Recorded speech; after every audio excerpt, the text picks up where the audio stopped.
রাজধানীতে নিয়ন্ত্রণ হারিয়ে বিমানবন্দরের তৃতীয় টার্মিনালের সীমানার ভেতর ঢুকে গেল একটি বাস। এ সময় বাসের চাকায় পিষ্ট হয়ে মোটরসাইকেল আরোহী সিভিল এভিয়েশনের এক প্রকৌশলী নিহত হয়েছেন। আতঙ্কিত হয়ে বাস থেকে হুড়োহুড়ি করে নামতে গিয়ে আহত হন যাত্রীদের কেউ কেউ। সিলন ফ্যামিলি ব্লেন্ডের কড়ালিকার আর সতেজ সাদের পারফেক্ট ব্লেন্ডে স্বপ্নেরা মিলুক টানা। সড়কে মৃত্যুর মিছিলে যোগ হলো আরেকটি নাম, এবার প্রাণ গেল সরকারি এক কর্মকর্তার। প্রত্যক্ষদর্শীরা জানান, সকালে প্রগতি সরণি হয়ে উত্তরা যাচ্ছিল রায়দা পরিবহনের বাসটি। এলিভেটেড এক্সপ্রেসওয়ে এর অংশ পার হবার পর হঠাৎ সেটা তৃতীয় টার্মিনালের টিন দিয়ে ঘেরা প্রাচীর ভেঙে ঢুকে পড়ে। বাসের মধ্যে ২০ থেকে ২৫ জন যাত্রী ছিলেন। হুড়োহুড়ি করে নেমে আসেন যাত্রীরা। আমরা সবাই আসলাম, আইসা দেখলাম যে গাড়ি ভেঙে ঢুকে পড়ছে। যাত্রীরা হালকা আহত হয়েছে, কারো মাথা ফাটছে, কারো নাক দিয়ে রক্ত বেরোচ্ছে।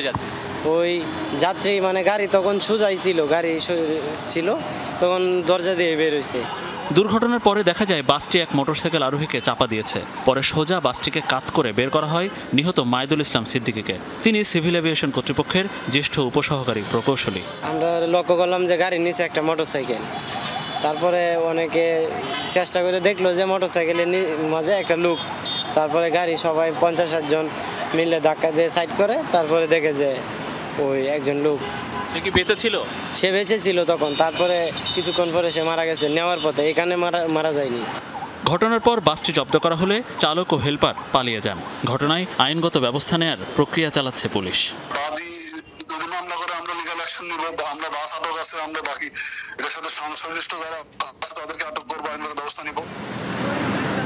মনিরুল ইসলাম, যমুনা নিউজ, ঢাকা।